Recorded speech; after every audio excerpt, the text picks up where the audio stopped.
నారాయణ ఆది నారాయణ. ఓం నారాయణ ఆది నారాయణ ఛానల్ను ఆదరిస్తున్న గురు బంధువులకు స్వాగతం, సుస్వాగతం. ఓం నారాయణ ఆది నారాయణ. ఓం శ్రీ భగవాన్ వెంకయ్య స్వామి. ఆశ్రిత జనరక్షకుడు, దీనజన బాంధవుడు శ్రీ భగవాన్ వెంకయ్య స్వామి వారి పాద పద్మములకు నా ప్రణామములు. సమస్త సగుణ రూప నిర్గుణ రూప గురుదేవుల పాద పద్మములకు నా నమస్సుమాంజలి. మార్గశిర శుద్ధ ఏకాదశి, కలియుగ 3వ దత్తావతారమైన శ్రీ మాణిక్య ప్రభు స్వామి వారి సమాధి ప్రవేశం. ఆ సందర్భంగా వారి స్మరణ, వారి లీలలను స్మరించుకుందాం. పాండిత్య జనిత అహంకారం ఉన్న పండితులను సంస్కరించిన లీలలు మనం అవధూతల చరిత్రలోనూ దత్తాత్రేయ చరిత్రలన్నింటిలోనూ మనకి కనిపిస్తాయి.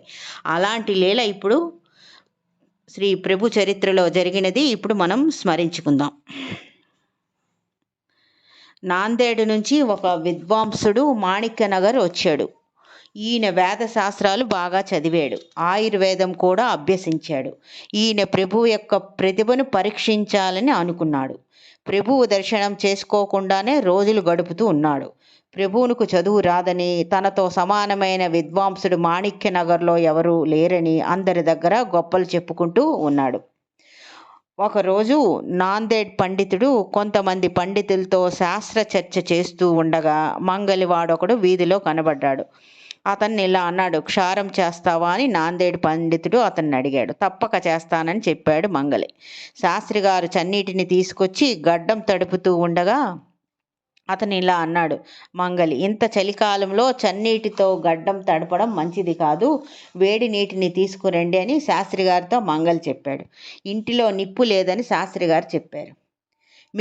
అప్పుడు మంగలి ఇలా అన్నాడు, మీకు జఠరాగ్ని ఉంది కదా, దానితో నీళ్లను వేడి చేయలేరా అని మంగలి అడిగాడు. అప్పుడు శాస్త్రి గారికి కోపం వచ్చి ఇలా అన్నారు, నోరు మీ తెలివి తక్కువ మాటలు మాట్లాడకు, నువ్వు చెప్పింది చెయ్యడం అసాధ్యం, నీకంటే నాకు ఎక్కువ తెలుసునని శాస్త్రి గారు కోపగించుకున్నారు.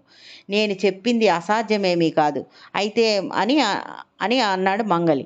అయితే నీవు జఠరాగ్నితో నీళ్లను కాచగలవా అని మంగలిని శాస్త్రి ప్రశ్నించాడు. కాస్తానని మంగలి చెప్పాడు. అప్పుడు ఒక కుండ నిండా నీళ్లు తీసుకొచ్చి మంగలి బొడ్డు మీద పెట్టాడు. కొంచెం సేపటికి నీళ్లు కాగాయి. అప్పుడు శాస్త్రి గారికి కనువిప్పోయింది. ఈ ప్రాంతంలో ఈ మంగలి కుర్రవాడికే ఇంత యోగ సామర్థ్యం ఉంటే ఇహ ప్రభు ఎంత గొప్పవారో కదా అని అప్పుడు శాస్త్రి గారికి కనువిప్పోయింది. తనకు ప్రభువు వద్దకు తీసుకువెళ్ళమని మంగలి కుర్రవాడితో శాస్త్రి గారు అడిగాడు. అప్పుడు మంగలి కుర్రవాడు ఇలా చెప్పాడు, అయ్యా, నేను ఈ గ్రామంలో అనామకుణ్ణి. బాపాచార్య మొదలైన గొప్పవారు అనేక మంది ఉన్నారు. వారి వద్దకు వెళ్ళి ప్రభు దర్శనం చేయించమని కోరండి అని మంగలి కుర్రవాడు బదులు చెప్పాడు. అప్పుడు శాస్త్రి అలానే చేశాడు. ప్రభు దర్శనం చేసుకుని తాను ఇది వరకు అన్న మాటలన్నిటికీ క్షమాపణ కోరాడు.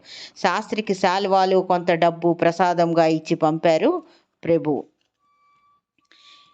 ఇంకొక లీల, ఈ లీలలో మాణిక్య ప్రభు కోసం ముడుపు కట్టిన లీల వారు స్వయంగా స్వీకరించిన సంఘటన, అది ఇప్పుడు స్మరించుకుందాం. గోపనపల్లి అనే గ్రామంలో ఒక సిక్కు మతస్థుడు ఉండేవాడు. ఆయనకు ఆయన భార్యకు ప్రభువు అంటే ఎంతో భక్తి. భార్యాభర్తలిద్దరూ 15 రూపాయలు పోగు చేసి ప్రభువుకు గుడ్డలో ముడుపు కట్టారు. వారు ఆ ముడుపుని చెల్లించడానికి ఒకరోజు బయలుదేరి ప్రభువుకు ప్రసాదం తీసుకువస్తానని, అప్పటి వరకు అక్కడే ఉండమని భార్యతో చెప్పి సిక్కు వెళ్ళాడు. ఈ లోపున బ్రహ్మచారి ఒకడు వచ్చి తనని ప్రభువు పంపించారని, గుడ్డ మూటలో ఉండే 15 రూపాయలు వెంటనే తీసుకొని రమ్మన్నారని ఆ సిక్కు భార్యని అతను కోరాడు. భర్త వచ్చే వరకు ఆగమని చెప్పింది ఆమె. కానీ అతను ఆగడానికి వీల్లేదు, త్వరగా ప్రభువు తీసుకొని రమ్మన్నారని చెప్పాడు అతను. ఆమె 15 రూపాయలు ఇచ్చి పంపించింది. కొంతసేపటికి భర్త తిరిగి రాగానే ఇద్దరూ ప్రభువు దగ్గరికి వెళ్ళి ప్రభువును పూజించారు. ఆమె దగ్గర ఉండే రూపాయలు ప్రభువుకి ఇమ్మని గుర్తు చేశాడు భర్త. రూపాయలు నాకు ఇదివరకే ముట్టాయని చెప్పారు ప్రభువు. భర్తకి ఈ మాటలు అర్థం కాలేదు. తాను హుమ్నాబాద్ వెళ్ళినప్పుడు జరిగిన సంగతంతా అప్పుడు ఆ భార్య భర్తకి చెప్పింది.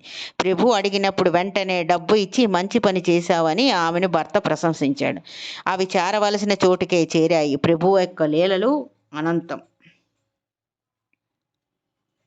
ఇంకొక లీల, ఈ లీలలో శ్రీ మాణిక్య ప్రభువు ఇచ్చిన ప్రసాదం మహిమ, బ్రాహ్మణుల చేత కాశీ యాత్ర చేయించడం మొదలగునవి ఉంటాయి. ఈ లీలలో మనకి ప్రభు బోధించింది ఏమిటంటే ఎప్పుడైనా గురువు చేసిందే మేలు అని బోధిస్తున్నారు. అది ఇలా ఉంది.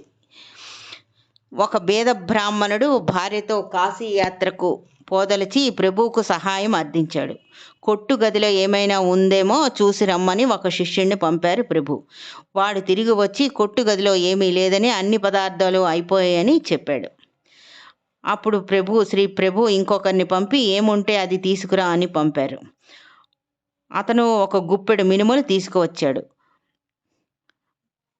ఆ మినుములు వాటిలో కొన్ని తీసుకొని ఒక కాగితంలో పొట్లం కట్టి ఆ పొట్లం కొన్ని ఖర్జూరాలు, పుష్పాలు ఒక డబ్బాలో ఉంచి మూత పెట్టి దానికి రోజు పూజ చేస్తూ ఉండమని ఆ బ్రాహ్మణునికి ఇచ్చారు శ్రీ మాణిక్య ప్రభు.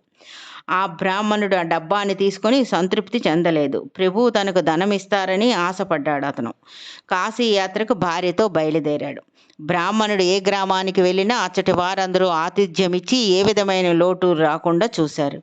అన్ని సౌకర్యములతో ప్రయాణం బాగా సాగింది. కాశీ యాత్ర జయప్రదంగా ముగించుకొని తిరిగి మాణిక్యనగర్ వచ్చి జరిగినదంతా ఆ బ్రాహ్మణుడు ప్రభువుకు చెప్పాడు. నేను నీకు ఇచ్చిన డబ్బీని తిరిగి ఇవ్వవలసిందిగా ప్రభు అడిగారు. అప్పుడు ఆ డబ్బీ మూత తీసి అందులో మినుముల పొట్లం విప్పి వాసన చూసి వాటిని పారవేశారు. బ్రాహ్మణుడికి సెలవిచ్చి ఇంటికి వెళ్ళమని చెప్పారు ప్రభు.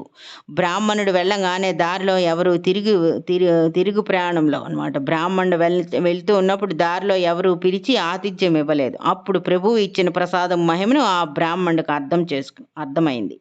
గురువు చేసిందే మనకు మేలని. ఓం నారాయణ ఆది నారాయణ.